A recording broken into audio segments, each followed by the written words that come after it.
there are so many challenges because you get into government, people have made contracts and all that, the DM contracts.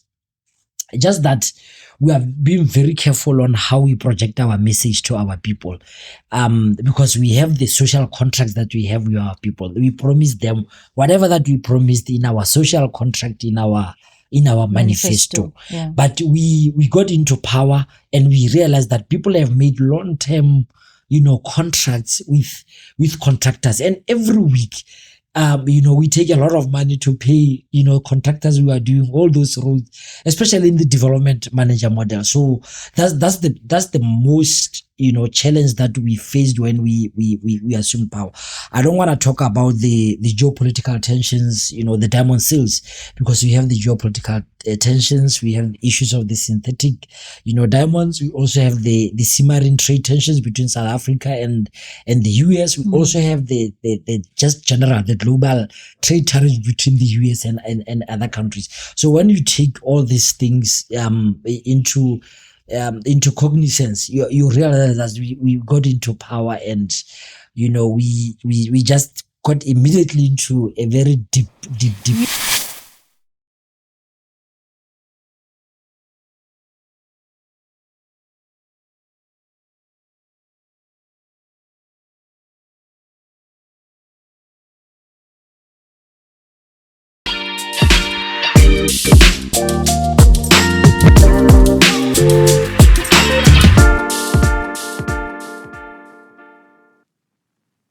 Welcome to Moving Humanity Forward podcast.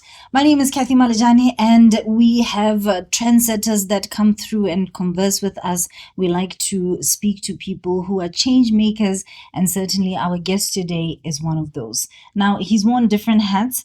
He's been UDC Youth League President, Council for Sekgoko. This was 2014 to 2019. He's been Council Chairman for Southeast. That was 2014 to 2019 as well. The Botswana Association of Local Authorities, 2014 to 2019.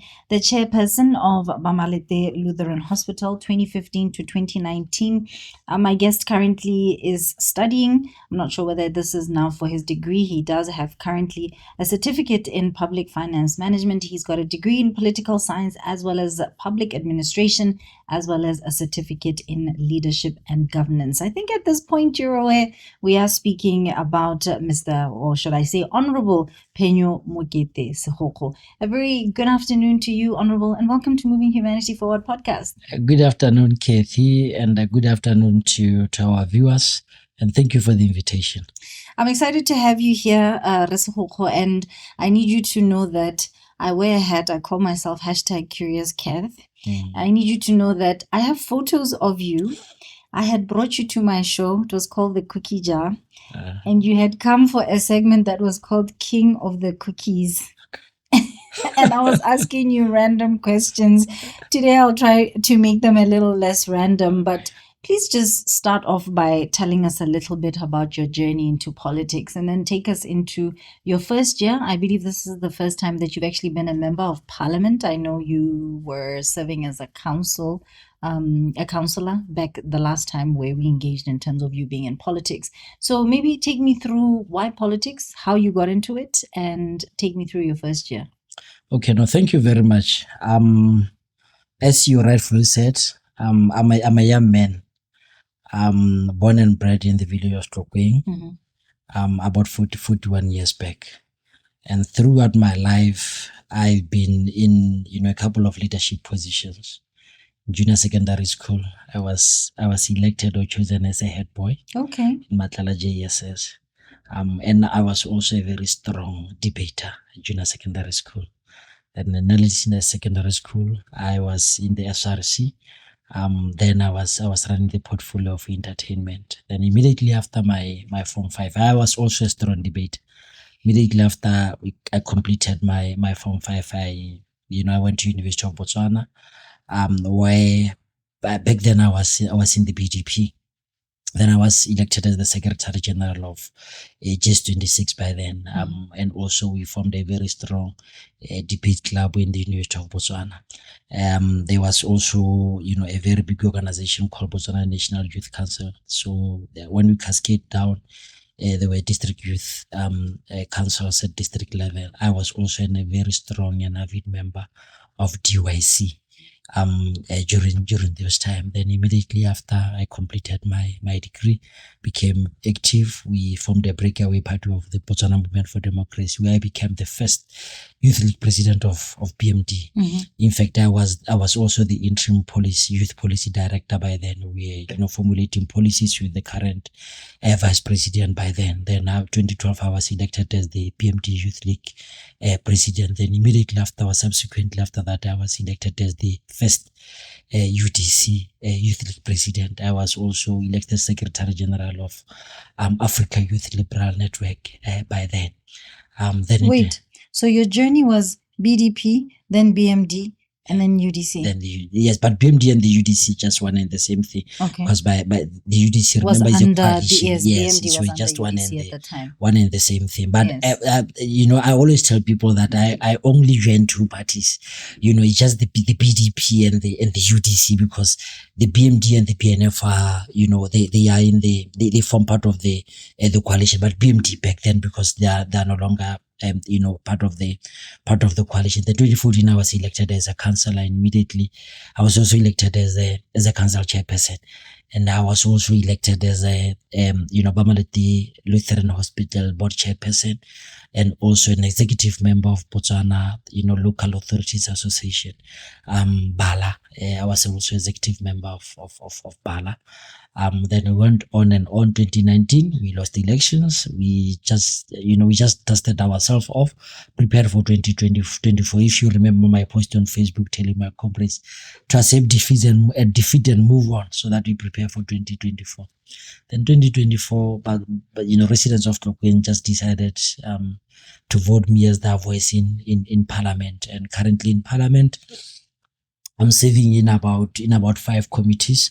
I'm a chairperson of the Governance and Oversight Committee in Parliament. I'm also a member of Climate Parliament. I'm a member of Government Assurances. I'm a member of the standing committee, the committee on standing on parliamentary standing orders. So this is my portfolio at the moment. So I think it's been a worthwhile journey. I think for the past 25 years, I've been very active in politics and youth activism.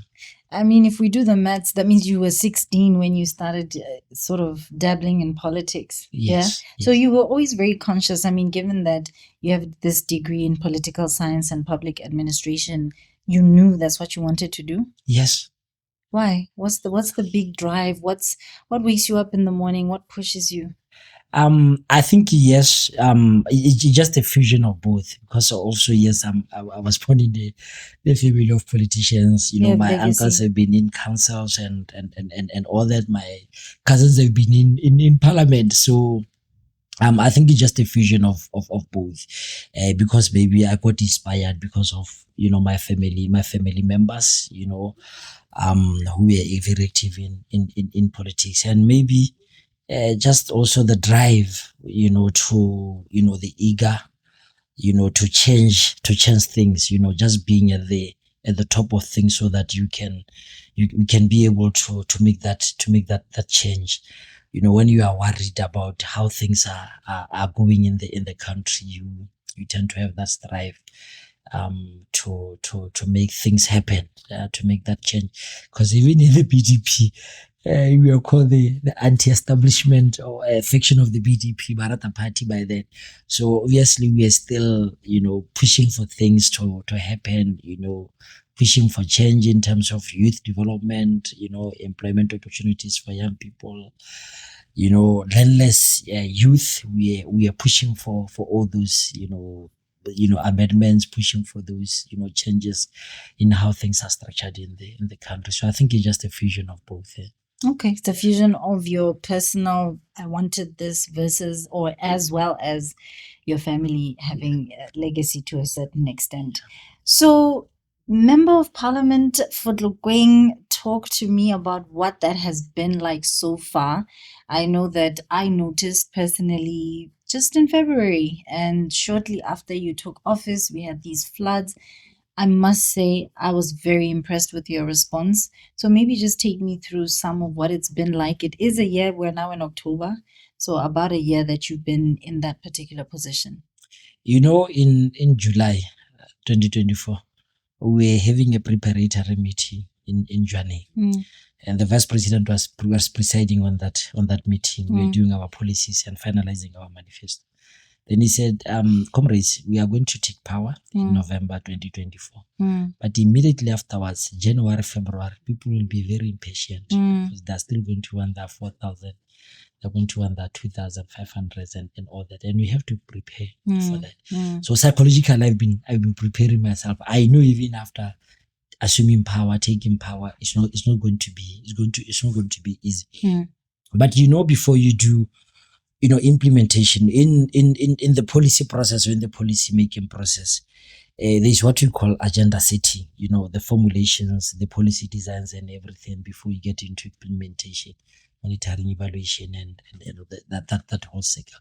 So I'll just say the first 12 months, I think the focus mostly was on agenda setting, trying to make all the structures, making the necessary laws in parliament so that when we start execution, we know that the designs are very good. But it hasn't been very easy for myself in Tlokweng. There are high expectations from the people of Tlokweng, from the young people of Tlokweng, very high expectations, but so far so good.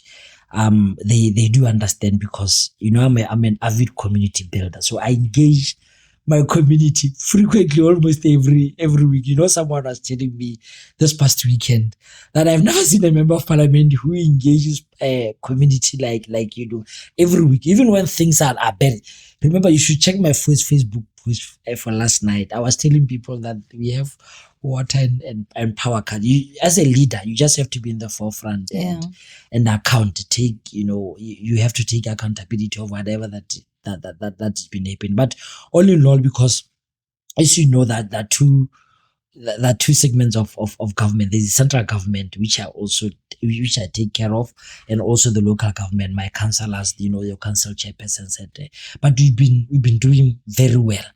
We've been doing very well so far in Tlokweng. As you said, we are under siege from the floods, but we are preparing for other eventualities. I think we got around 11 million from government, and these are some of the projects that we are going to do in terms of the stormwater drainage in Tlokweng, and it's one of the smaller nyana achievement that we are doing. But as you know, Plateau said, success breeds success. So as we do these smaller nyana, victories in our constituency, I think eventually we are going to get there. But nationally, the implementation of the 1,400 just 4 or 5 months into power. So these are some of the things, the victories that my constituents are very happy about. I know nationally we also have to take it down, to a layman in Tlokweng, just a constituent in Tlokweng.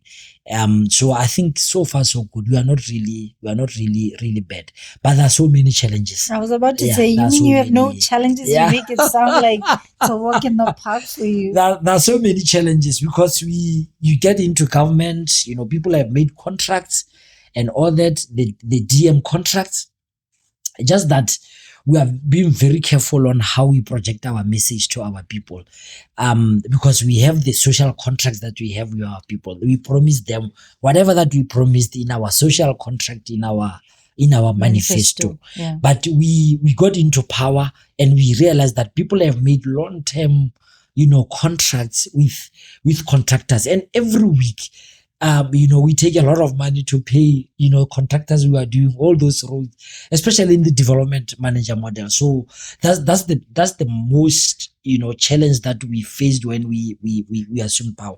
I don't want to talk about the geopolitical tensions, the diamond sales, because we have the geopolitical tensions, we have issues of the synthetic, diamonds. We also have the simmering trade tensions between South Africa and the US. We also have the just general, the global trade tariffs between the US and other countries. So when you take all these things into cognizance, you realize that we got into power, and we just got immediately into a very deep You hole that, caught the tail end of a world recession, I think. yeah, Right. So unfortunately, you got into power, and the economy exactly seems to have sunk down, and that cannot be easy to manage. But yeah. let's talk a little bit more about your take on how things go. So, like I said to you, I was very impressed by how you handled the floods, and I was saying to you just before we started shooting that I think the fact that you've been a community builder is beautiful, because what it does is it allows you to have those same connections, but now you're coming with all the authority of a member of parliament. So I think batho ba Tlokweng ba ipetsheditse. But let's talk about something that has been on the table for a while, and I think you've actually said at some point, I'm going to move now to specially elected members of parliament, right, SEMPs. You've actually said we should probably do away with those and instead introduce maybe proportional representation. How would that work as opposed to SEMPs? Okay, because in Botswana we are using what you call the first past the post system, the Westminster system. That's the system that we adopted from the UK when we got independence. But there are different systems, electoral systems. So what I was talking about, I think you are quoting me from what I said in Parliament or just previously, because I've been consistent on that issue. We have to introduce what you call, proportional representation, or a hybrid of proportional and first past the post system, so that each and every party that is represented in Parliament can have an opportunity to elect their members on that space. That system is being, Lesotho is using the hybrid system, and I think Malawi is also using the same system. Say party A got 50%, party B 30%, party C 20%. So after the constituencies are allocated, we also have to take the 50% of the other seats of parliament, then allocate them proportionally according to the numbers that they got. That's a model that also can help us, to remedy the situation that we have at the moment, because there are marginalized groups that are not represented in parliament. Because maybe they don't have resources and all that. We have your young people, they're not well represented in parliament. But though I have to commend, the president of Botswana, Mudise, Chombo, yourself, myself, Jakes, a lot of us.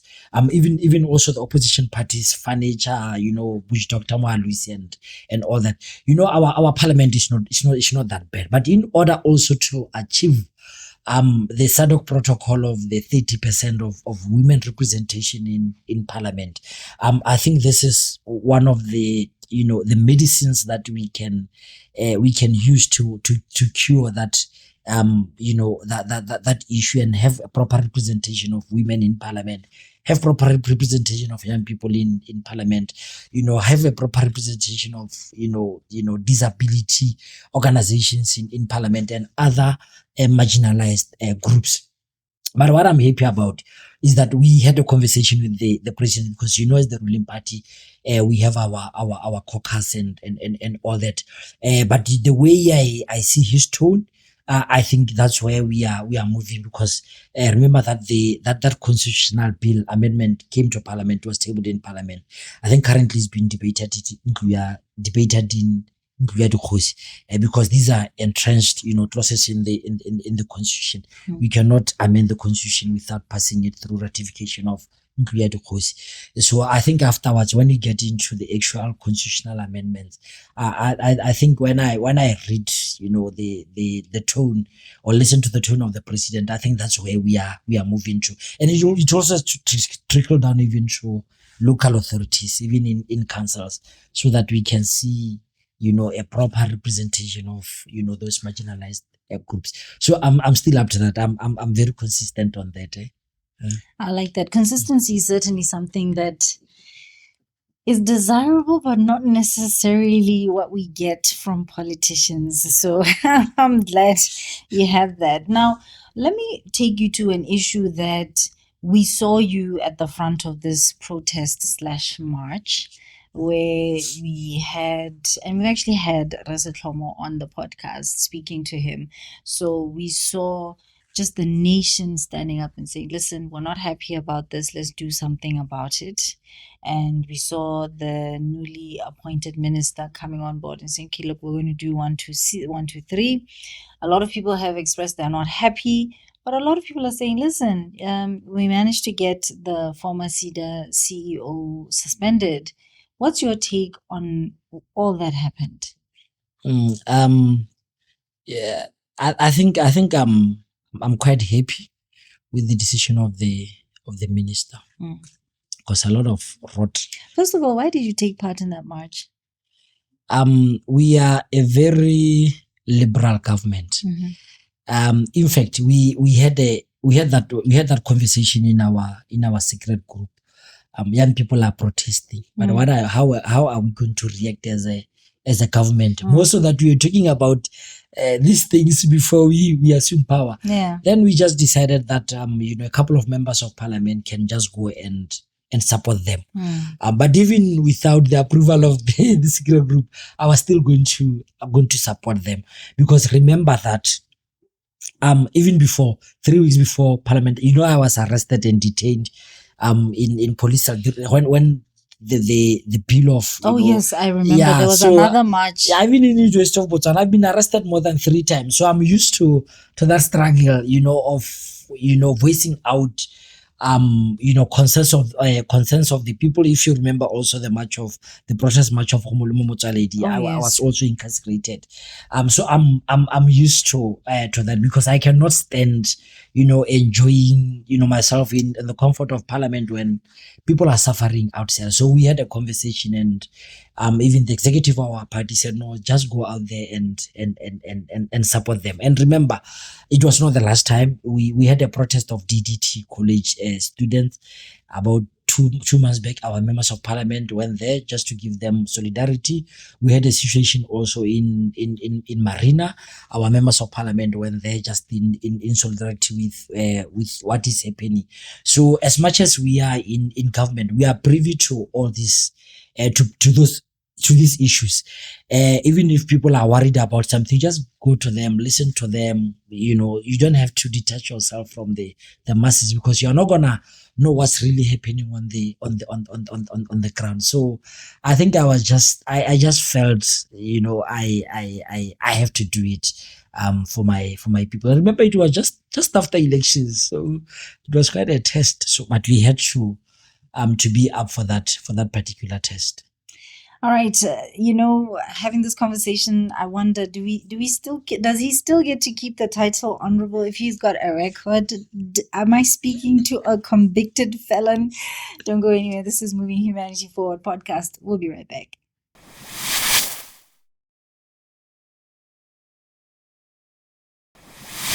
Life comes with surprises. Some good, some not so much. But whatever happens, you can face it head on. Assure Wealth gives you more than just insurance. We give you protection for every part of your life, your home, your car, even your travel. We help businesses stay resilient with commercial covers from theft, fire, public liability, and group covers. Got a team? We've got you covered too. Life cover, disability, funeral schemes, even income continuation. Our type of funeral plan is just one way to ensure dignity and peace of mind.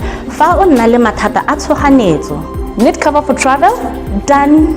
Aviation, agriculture, even political riots. We've got you. Professional indemnity? Of course. At Assure Wealth, we are not just brokers. We are your insurance partners for life. Insurance that protects what matters. Insurance done right.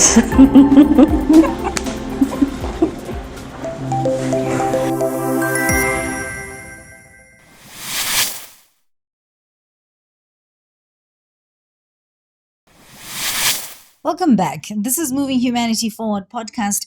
That's actually how you find us on YouTube, on LinkedIn, as well as on TikTok. But on Facebook, if you type MHF podcast, you will find us. We'd love for you to like, we'd love for you to subscribe, and we'd love for you to share our content as well so we can get as viral as we can. Now, Honorable, you don't have, let me just clear this up, by the way. When we went for the break, I was teasing, I hope. Do you have a criminal record? You are not allowed to be in parliament. You are not allowed to be in council. Only you have a criminal record. In fact, they just quashed because immediately, okay, the case was going on, at the magistrate. Magistrate. And my lawyer was Aramotwana and the president's son, Andile. Okay. So immediately after election, they dropped the charges. But yes, so your record is clean. No. We are very, because it was not. I was not the only one. We are also with a couple. Others are in council. Others are in government now.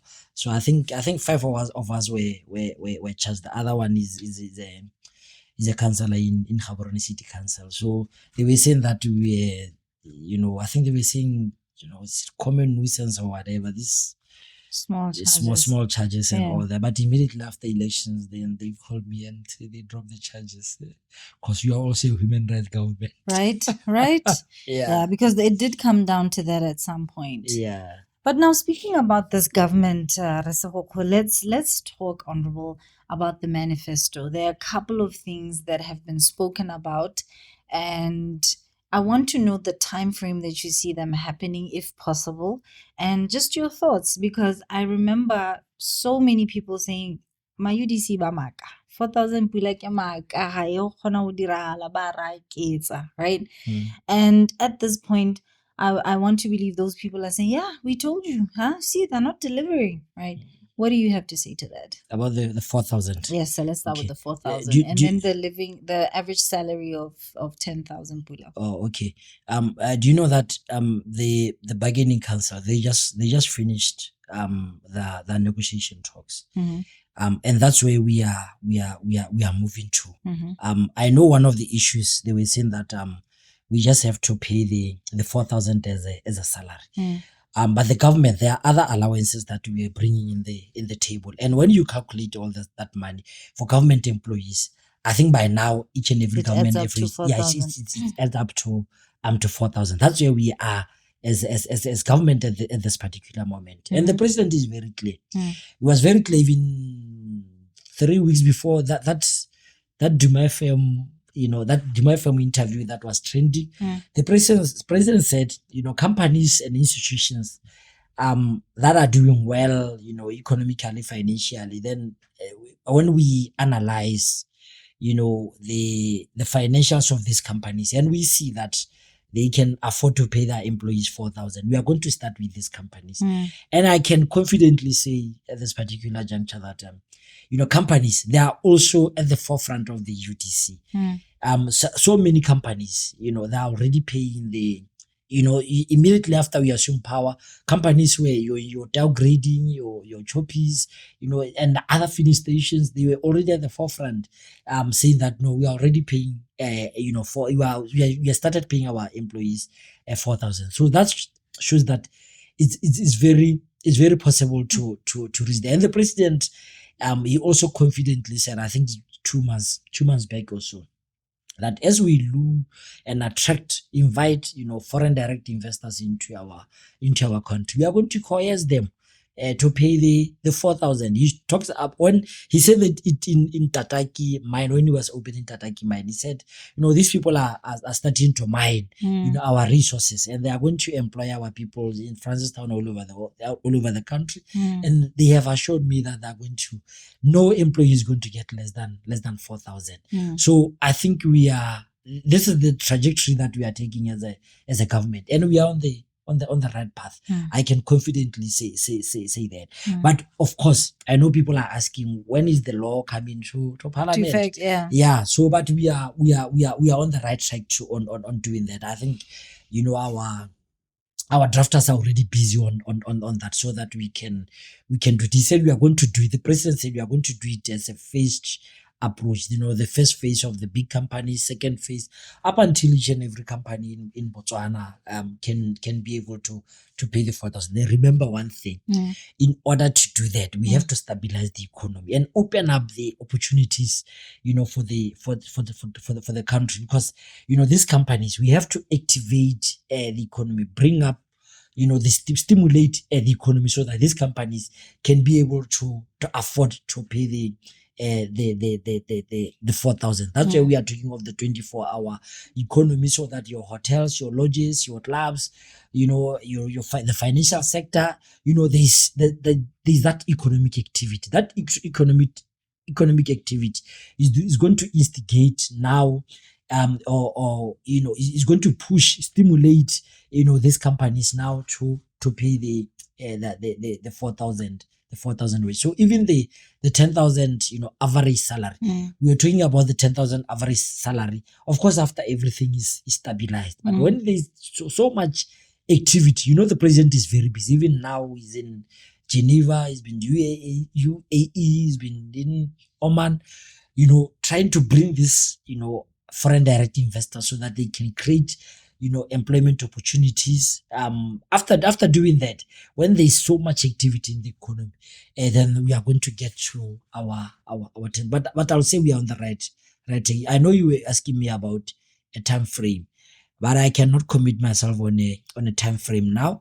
But I think we can have this conversation again in 6 months. Okay. I think things will have changed by then. I can confidently. I was about to say, I love your confidence. It's shining through. But let me ask you this, because we also saw the Pula being devalued and a lot of what came up. So as you know, I work on radio as well. So any move that happens, we open up phone lines, and we're very passionate about just letting the listener talk to us. And a lot of what came back was, so this 4,000 Pula is going to get implemented, but the way the cost of living is going up, we are basically going to be the ones funding and sponsoring this 4,000 Pula. Just talking to how prices have gone up, inflation has gone up, fuel has gone up, food goes up when fuel goes up, and all of these seem to just happen immediately after the devaluation. Now, I did watch Parliament, and we did have the Vice President explaining why that had to happen, but it has been a hard knock on Botswana. So are you able to just speak to that, to say, yes,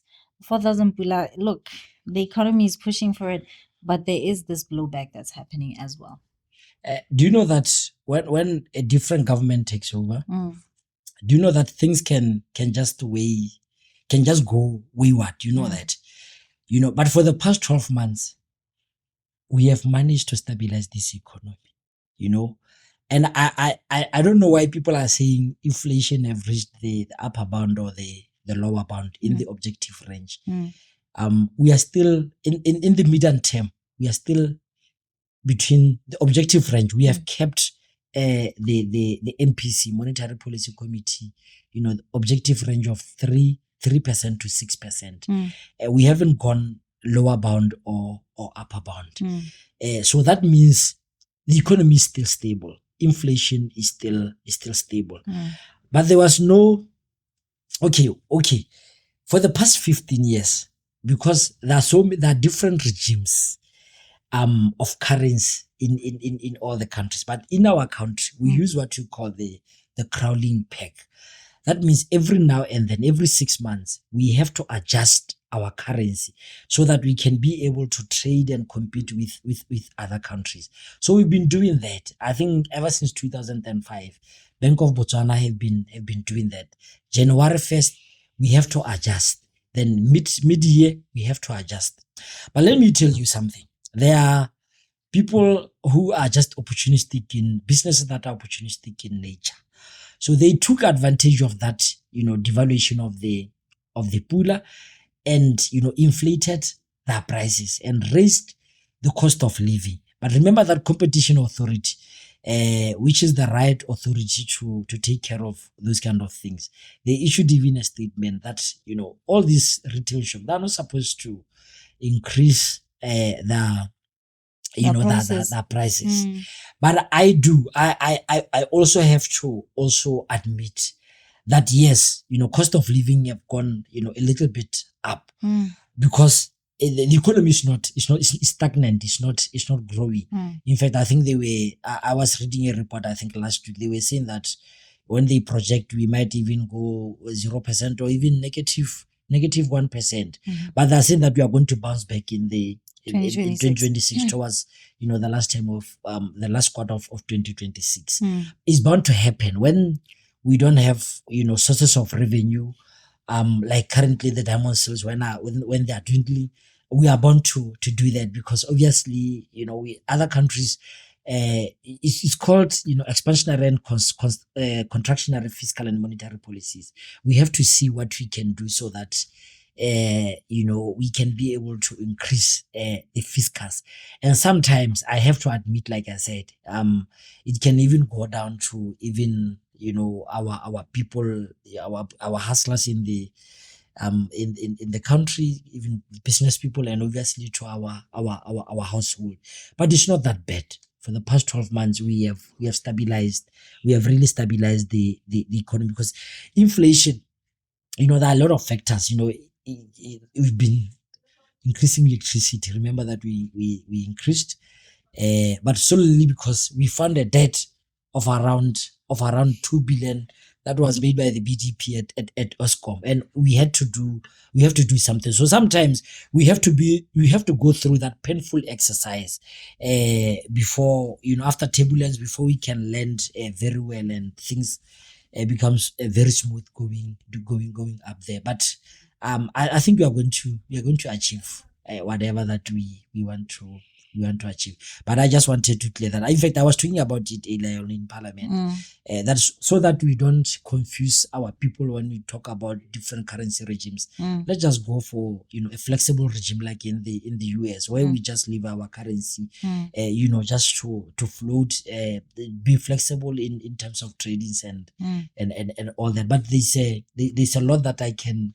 That's what you would advocate for, that our currency becomes. Yes. I'm advocating for. In fact, we just have to change all these things. These are some of the things that can also attract, our people. We can even increase, the stock market. Companies can just, come in large numbers, and we can be able to capitalize in the funds that are even in the stock. So these are some of the things that always also attract, even companies to come and set up here. So I'm advocating for a flex, but I think even the vice president, I think is gradually warming up to that. So we might even see a change in 12 to 24 months to change our regime, because we confuse our people a lot when we keep on saying we are devaluing the pool. But but like you're saying, because there are and I know for a fact, the minute that announcement was made, the end of that week, I remember walking into shops, retail shops, and all of them had no prices. And I went to 2 or 3 different shops. All of them had no prices on the shelves because they were increasing their prices. And I did also have the opportunity to speak to a retailer, someone in the business, behind the helm of one of the big ones in Botswana. And he said, this is common business. Like, make it make sense. If I'm going to pay more to buy the goods, then I'm going to increase the prices, So in a way, the government puts it on, and then the retailer says, no, I'm not paying for this. I'm passing it on to the customer. And so it's the ordinary Motswana that then feels the pinch. So I had actually wanted to know, in terms of, yes, the Competition Authority put that notice out, but don't you think government could have done a little bit more just to protect the consumer? Because like you're saying, if you look at it, motlakase, with water, I think government actually reduced prices, but with almost every other thing, it's going up, it's going up, it's going up. No, I think you are very right. But like I said, we sometimes we have to go through that economic turbulence before we can land wherever that we want. But yes, it was motlakase, it was electricity, and also even in the oil industry or petroleum, we also increased. So these are some of the factors that sometimes pushes push the inflation up there. Prices. Yes, but I concur with you. We have to do a lot in terms of protecting our consumers.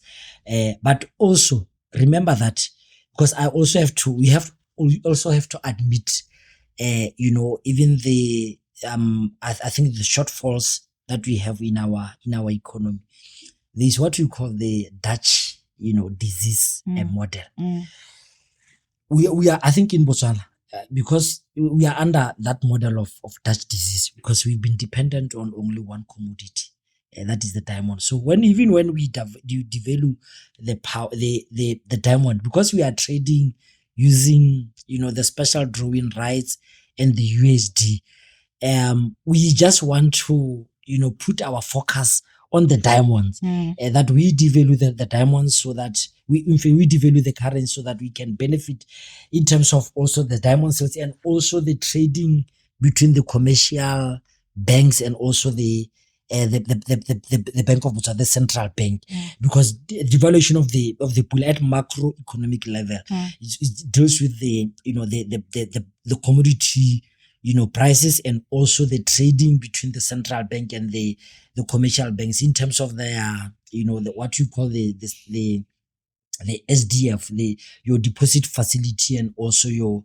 credit facility, because our MOPR, the monetary policy rate, is at 2.9%. But when you do the deposit, it goes 100 basis points lower to 0.9%. When you do the credit, in fact, it's at 1.9%. But when you do the credit, it goes to 0.9%, 100 basis point down. When you do the credit, we go to 200 basis point up to 2.9%.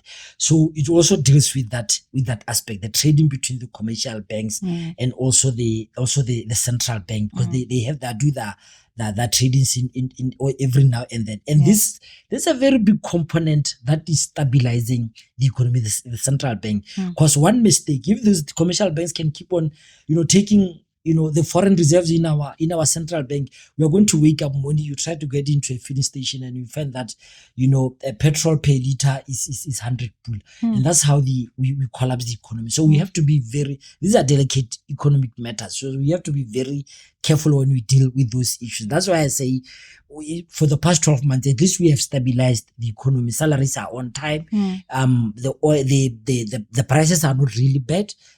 So I think we also have to be sensitive on this kind of issue. But I do agree with you. I was going to say we also have to diversify the economy, to focus on manufacturing and others, so that we don't depend on the diamond when we do the crawling back of devaluing the pool and all that.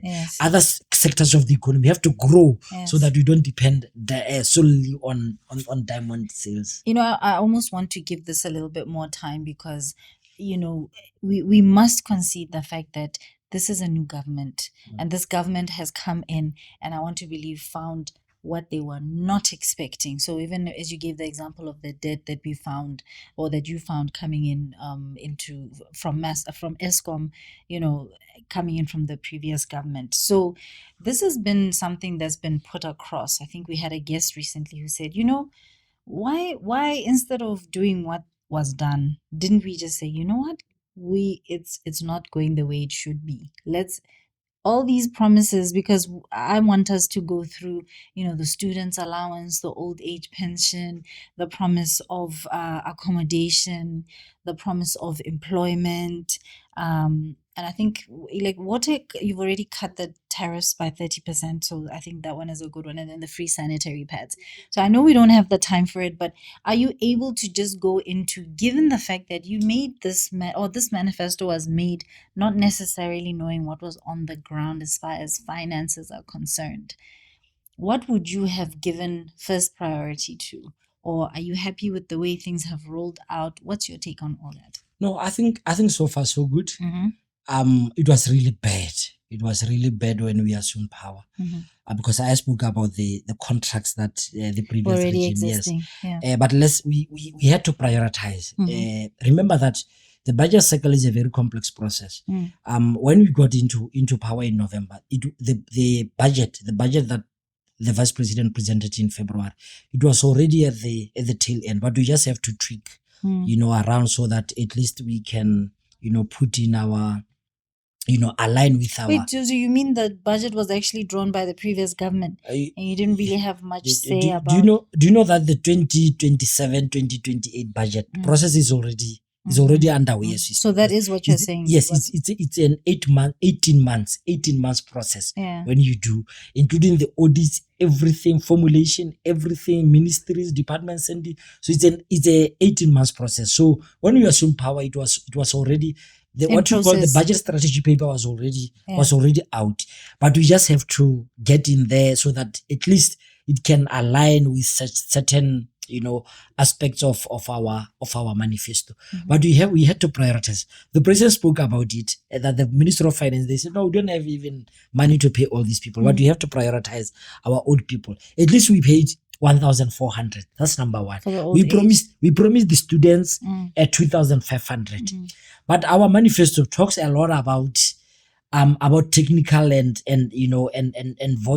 vocational studies and trainings and all that. So at least we didn't pay the 2.5, and we do accept that I wouldn't say it's a mistake. I think it's a priority that we didn't do, but at least all the brigade students, they are now getting the 1,800, just like their peers in the University of Botswana, in Bobi Tekanelo, DDT College, Botu, and all that. So this is a very huge plus about it, about our government. We didn't pay the 2.5, but at least we included other so students. At least you're going to take it from one. Yes, but like I said, we are doing a lot of work underground. So very soon, the students will be smiling all the way to Chopis, smiling all the way to Sefalana, getting their groceries. We are going to pay that 2,500. I'm telling you. All right, this is Moving Humanity Forward podcast. I like the Monica #CuriousCat because I have so very many questions. Stick around, I get to ask more.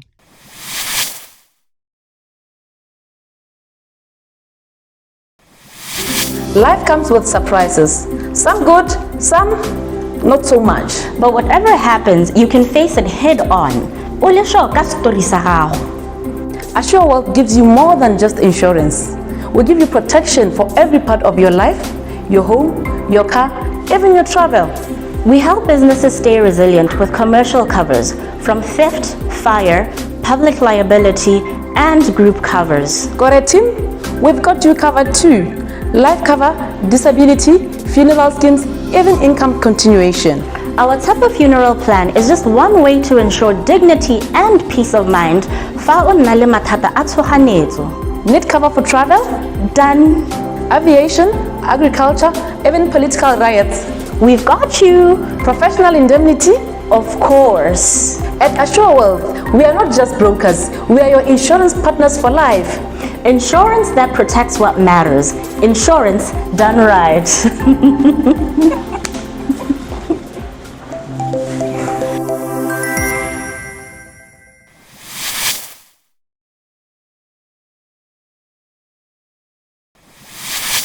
This is Moving Humanity Forward podcast. We're still hanging out with Honorable Phenyo Mokete Segokgo and Phenyo, Honorable. There's also the manifesto, okay? Quite a number of issues that I wanted us to go through. You say you feel very optimistic. You're talking, I think you said 450 to 500 jobs within the time that you're in power. You mentioned 100,000 jobs in 1 year.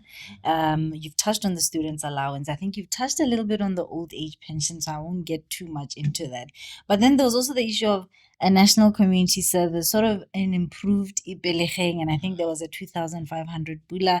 There's the issue of housing, and I know there was a press release done recently to update on that. I won't bring it to you. We mentioned the water and electricity tariffs, but I also want us to talk. In fact, let's start with the free sanitary pads that you had promised the nation. How far with that? Talk to me. We're already at very advanced. In other areas, it's currently ongoing. Okay, give me examples. Which areas? Even in Tlokweng. Okay. The first lady was there, because we just decided to do it also as a blended implementation of the free sanitary pad.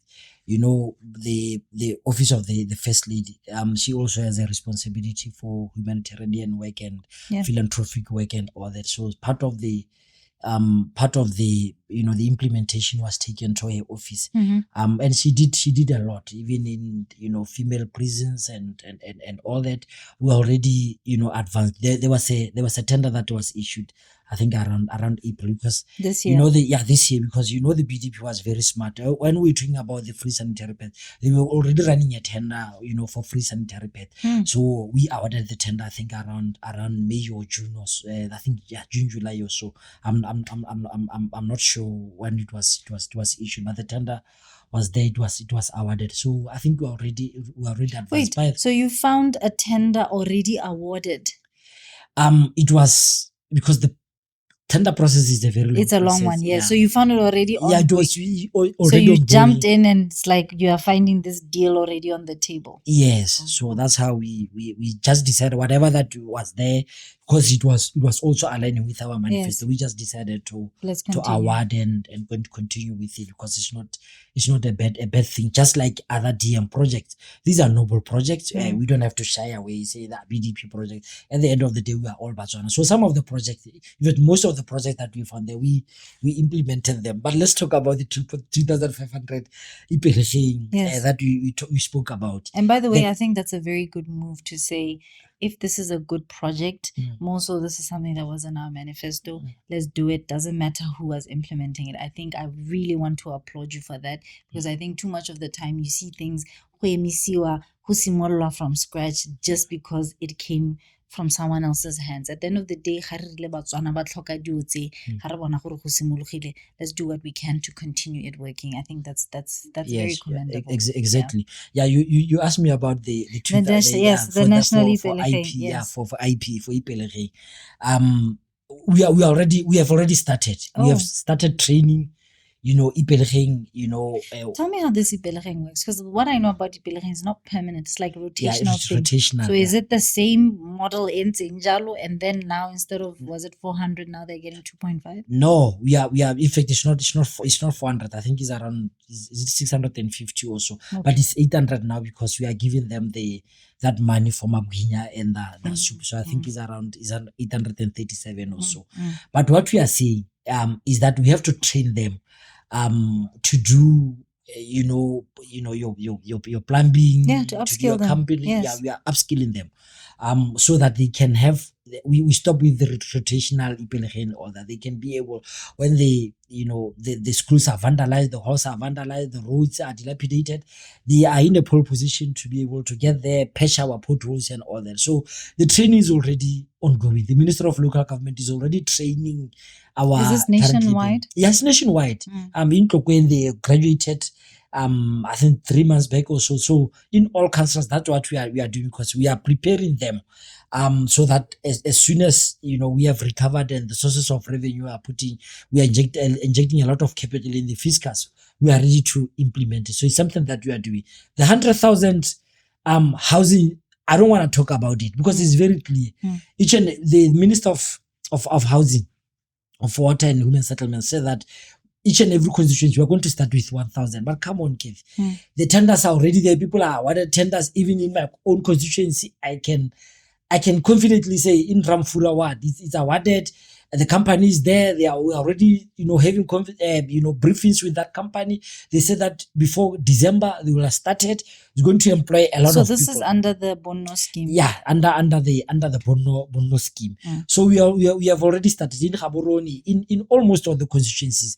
And I don't wanna I don't wanna talk a lot about it, because there's going to be massive creation of employment just by those 61,000 housing unit. But okay, let me just say something before you ask that question. Also, we already had that Bono 10K, the SHA, that was already ongoing. And also we are expediting the 10K. So the Bono SHA is different. It's a different project. Because we are talking about 100,000 habitable, housing. There's the other one in Cancer that was your SHA that has been going on for about past 20 years or so. Then we have the ones in Botswana Housing Corporation. And we also had the tenders that were already ongoing, and we rode in those in So those. you didn't stop the ongoing No, we tenders? didn't stop them because they are aligned with our manifesto. But also the 61,000 housing units, they are awarded, and we already started. So these are some of the first projects that we are going to achieve in our social contract. I don't know if I left something. No, I think the last one I want to touch on, because I do want to talk other things that you've put out there, especially because I mean Tlokweng, so buela la Tlokweng. Exactly. We are one and the same thing. We are cousins. No, we've been cousins. But let's talk a little bit about the jobs, because this one is, we need this so desperately as a nation, right? But at the same time, God, I feel like we can understand, we can relate when you say anything that you're saying, because we understand you came in and found things not the way that you're expecting or had thought. Then let's talk way forward. Let's talk strategy, and let's talk your way forward and how we're going to overcome this. You're talking 450 to 500,000 jobs, which pretty much works up to 100,000 a year. You're almost 1 year in, and let's be honest, I don't think you've reached that 100,000, or maybe you can inform me. I mean, I'm always open to that, but I want to believe there are a number of things you have in place that will bring those jobs. Show me the light. Okay, I just have to concede. Yes, the first 12 months but I'm not the authority. Let's just wait for the 1st of November so that the president, we can get exactly from the so State that of the the president Nation can address. the State of the Nation address is going to be on the 10th. So let's just wait for the president. Yes. Maybe I'm just saying. Yes, maybe we're just making that. Yes. Right. So let me just wait for the authority on that aspect. But let me tell you something. You see the Botswana Economic Transformation Program. Yes. The Minister of Finance tabled that paper in Parliament, and also the Minister of State President, he tabled the currently ongoing National Development NDP 12. So we are currently debating it in Parliament, and also we are going to debate the BETP. That's a game changer. That's absolute game changer. People are going to see massive changes, for the coming 5 years. I know pessimistic people are saying that there's just an ambitious plan because it's around 400 billion. That means around 100 billion per, around 70 billion or so per financial year. So some economists were saying this is just an ambitious plan. But come on, I like ambitious. Yes, we have to be very ambitious. So it's going to be a game changer. We are going to completely diversify this economy. I've been talking a lot about the mineral dependency that has been going on ever since we got into that diamond boom. We're going to diversify the economy. We talked of the fintech, the financial sector. We are inviting a lot of companies, your insurance companies, your insurance companies, because we want to create Botswana as a financial hub, as a financial sector, because of our location, our strategic location as a land linked country, because we are linked to other countries. Shifting the mindset. Yes, we want to invite all these people so that we have an economic hegemony just down south in South Africa. So we have to invite all these people to our country to create all these jobs that we are talking about. But the fintech is going to create a lot of jobs. We talk of the technology. Because things like Omang, your passport, you just have to do them just at the comfort of your home. We have passed the laws in Parliament, the digitalization act that we are amending in Parliament. So we are already moving in terms of promulgation of laws, bringing all these policies to Parliament, and also even the Employment and Labor Relations Act. That was an absolute game changer. So we are on the right track. We introduced. Just first year in our government, we introduced 7 languages in Botswana television. Now people can just be there in Dry Hook, in Maralale, in Stressendam, listening to that language on the news. It's a game changer. It's a game changer. We are already pushing a lot of things. Just that we don't want to blow our own horns and all that, because a lot is coming. President is always going to Estonia and all that, because Estonia is a very good, just a very good epitome of when you talk of technological advancement. So we are already having strategic partnerships with countries like Estonia, so that we can do all these things. So as soon as we expedite, service delivery in the public sector, other things are just going to fall through. The agricultural sector, the president is already unlocking markets in the DRC, in Nigeria and other countries. We put also an ambitious plan of tripling our number of cows, because there is so much demand from all these countries, and the president is already unlocking. We're already liberalizing even the beef industry, so that it's not only the Botswana Meat Commission who are selling our beef exporting our beef to other countries. We also want to see Cathy Malejane, being able to do their own butcheries, Western food, so that they can sell to these countries. So it's also a game changer. Let's agree Yeah. to have you back here in about a year's time. Yeah. Because my next question was going to be timelines, but for now, let's agree that in a year's time, my birthday is in October, so I'll remember on my birthday to look for you, and let's have this I'll also conversation. diarize it. Yeah. But let's do this. I know I'm going to run out of time, and there's a couple of motions that you put forward that I'd like to just, investigate a little further. And one of them has to do with toll gates. Now, you're saying toll gates in Tlokweng and I believe Dibete as well. Are you envisioning a whole highway, the whole entire A1 or all our major roads? What are you saying? Yes. Yes, I've put up a question and also a motion in Parliament regarding toll gates. But truth be told, I was not the only one. Even Mabusepule of the opposition BDP also said it. So already I have support in Parliament. But fortunately, the current NDP 12 talks about tolling. So that means the government have already concurred. They've already agreed to do the toll gate. Yes, I was talking about the toll gate in the in Tlokweng Border, because we are, the money that people are paying, your truck drivers and all that, it's just, small money compared to what we are paying to when we get into the countries. In Namibia, you pay around 4,000. In Zimbabwe, I'm told you pay around 5,000 rands also. But in Botswana, you pay around 250 also. So we just want to increase. Even in Lesotho, they have a toll gate at the border. So we also have to, so that we can expand our source of revenue. Also, even along Dibete, people are talking about, how about the farmers who are. And that's what I was about to ask. Are you not now taking another thing and adding to Botswana who already have a heavy That's load? a good question. Yeah. Those people, the government can do a special arrangement with them.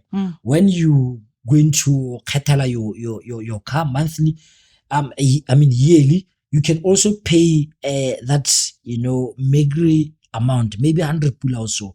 Then we give you a card so that you can be able to. So you have an electronic pass as well. Electronic pass, so that you can pass without paying on a daily basis, because you will find that the person maybe is on the other side of Dibete, but the other side. So those arrangements can be done for those people who are live commuting on to. roads. Yes. So now what happens if I am now using that road, but I don't live along there, right? So I don't have that. So that means I am going to pay that toll. So if you are maybe an infrequent visitor, or say I occasionally cross the border, then you are going to pay that toll. So that is then going to be going to Botswana to pay. Yes, it's going to go to Botswana to pay, because remember that developments are pushed by a couple of things, including taxation. So when we increase, because we are going to dual the whole A1, dual carriageway. We are going to dual the whole A1 from Ramatlabama to Ramkhwebane. So obviously, when we do that, people are going to, drive comfortably from their places to their home villages, even businesses just along that road. But let's just pay that little, whatever 25 pula when you pass, so that you can at least pay that the road. It's going to be bad when we tax people and we are not doing anything. But what we are saying is that we are going to do public-private partnership. We invite companies to do this road. Then we ask Botswana, and the government, so that we bring a concerted, it's going to be a concerted debt, both for the government and the people. Then after maybe 20-25 years, when we finish, paying whatever, those companies, that's when maybe we can also subsidize and say, no, I think at the moment we are it happened in South Africa during the the FIFA World Cup in 2010. People were paying, but after a couple of years, the government said, okay, no, I think I'll just pay the whole debt to these banks, so that people can just drive freely. So even in our country, after we pay maybe a substantial amount to these, private companies, we can say, okay, no, now we are okay, Botswana, you can just drive freely in your roads. Yeah. Okay, let's talk about the Tlokweng budget review, because you mentioned how the cycle takes about 18 months. That's nationwide. You went ahead and did it in Tlokweng, and I don't know, I think I just give you too many badges, Honorable, because I think honestly that coming from being a councillor and then being a member of parliament, I think you have so much of an advantage. For me, I looked at it and I thought that was pretty brilliant. But what was the thinking behind it? Why did you do it? Bottom up planning. This money is not for the government. It's not for the UDC government. It's money for people in Tlokweng, and they have to plan and tell us how they want us to allocate their resources. So it was just the idea was driven by that. So I just invited even people, unemployed youth, your VDC, your small businesses. I invited them to congregate just in one area.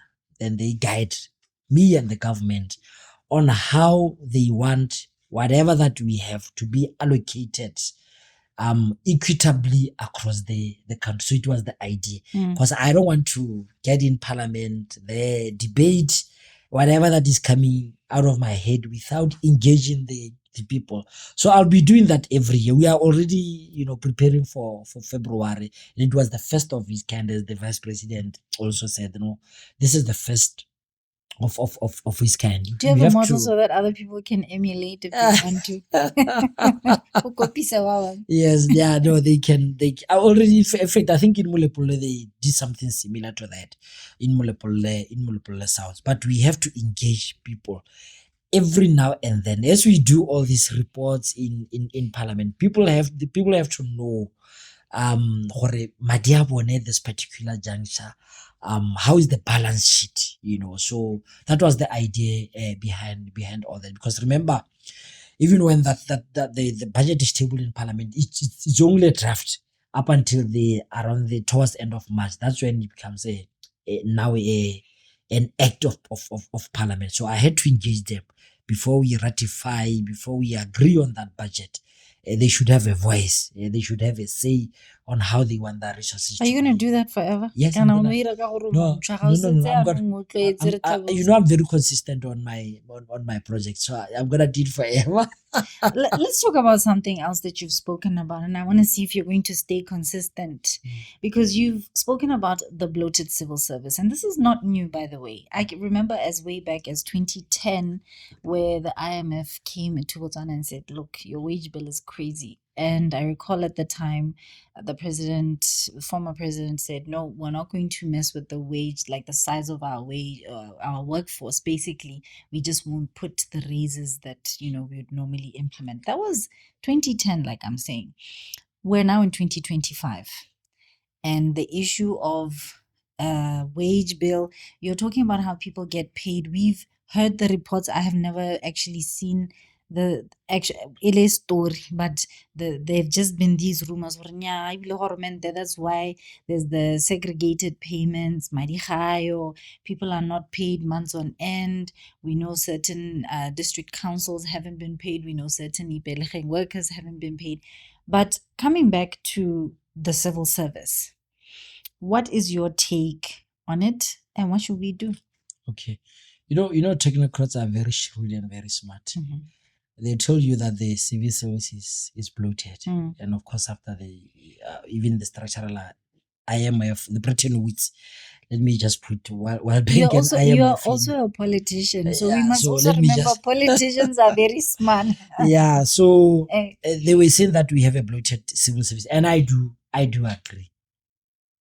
But you will find that in the technocrats, just there at the pinnacle, you'll find one ministry, 3 deputy permanent secretaries in a population of 2.1 million people. We don't need that. Even just one permanent secretary, and we just have a line of directors. it's just okay.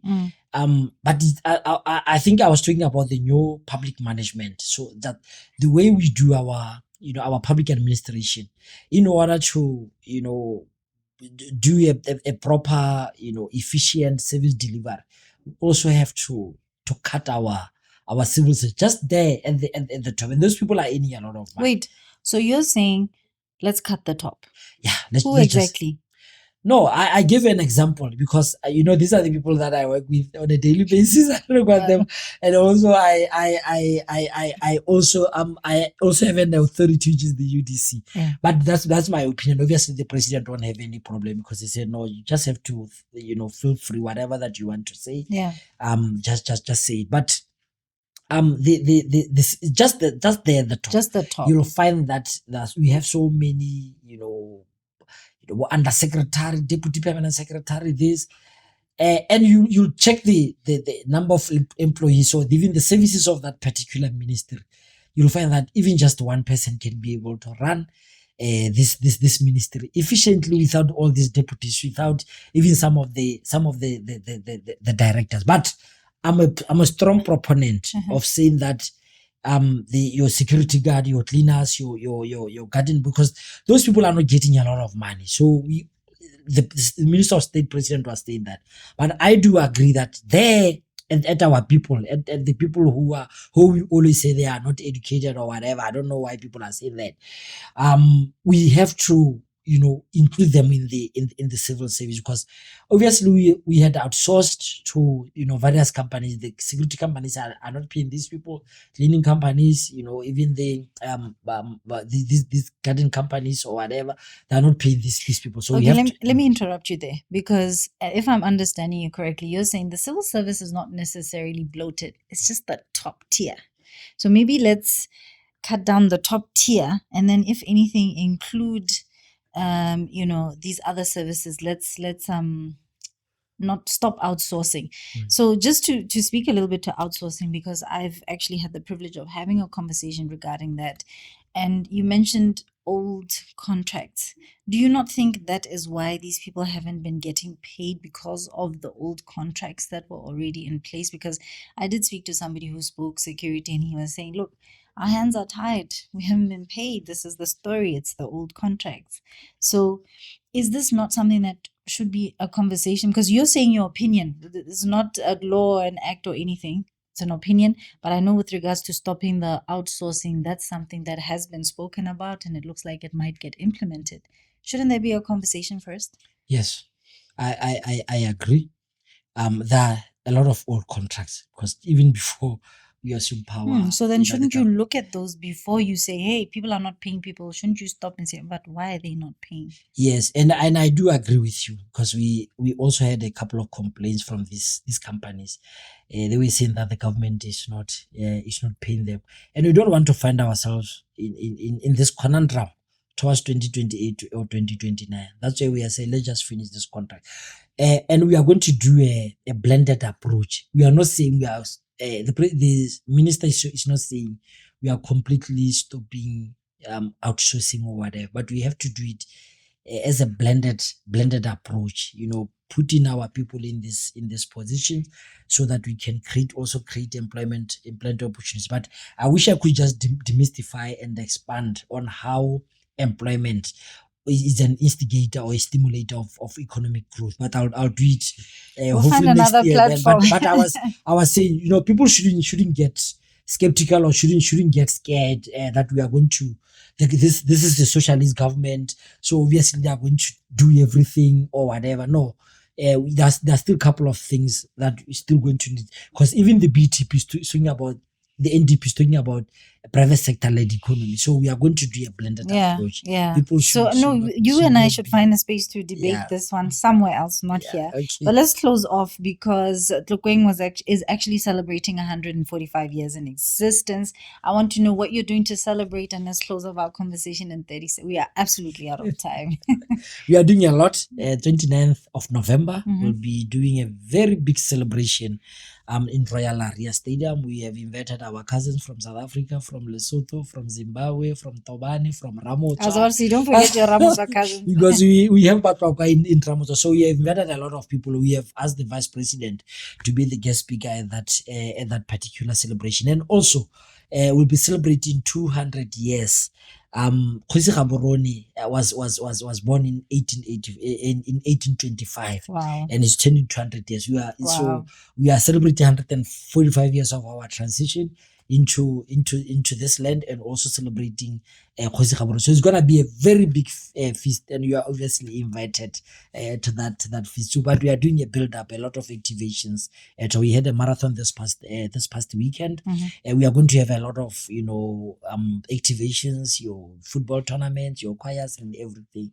Where So it's gonna be very where big. can people find and engage with you? And one thing that I just also want to very much commend you on is that I believe you stayed reachable, and that is such a please don't lose that. Where do people find you and engage with you? Obviously my number is everywhere, but our offices are as you drive down Zirast Road, you just turn right after Dishopo tsa kwa Gaskontula, just behind Dishopo tsa kwa Gaskontula. But They know. Just opposite Matlala JSS. Our offices are there, and my office in Parliament is Parliamentary Annexure 1, Office 39. That's where ke bonang ko teng on a daily basis. So it's either my office in Tlokweng or my office in. Are you responsive on social media? Am I what? Responsive. Yeah, on social I'm media? very responsive. I have my Facebook page, Phenyo Mokete Segokgo. Also I have an account, Phenyo Mokete Segokgo in X, Instagram, Phenyo Mokete Segokgo. Also in TikTok, we have Tlokweng Constituency page there in TikTok, so they can follow us in those pages. And we have started the virtual meetings during the floods. We started the virtual meetings every fortnight. We have virtual meetings, so people should always be on my timeline, so that they can, people of Tlokweng, so that they can see where they can check when is the next virtual meet. We had the last one last week Monday. So every fortnight we update people about what we are doing in Tlokweng. Yeah. Honorable, thank you so much. It's been such a pleasure hosting you today. Thank you very much, and thank you also to your viewers. Thank you. And that's how we close it off. We'll see you next week.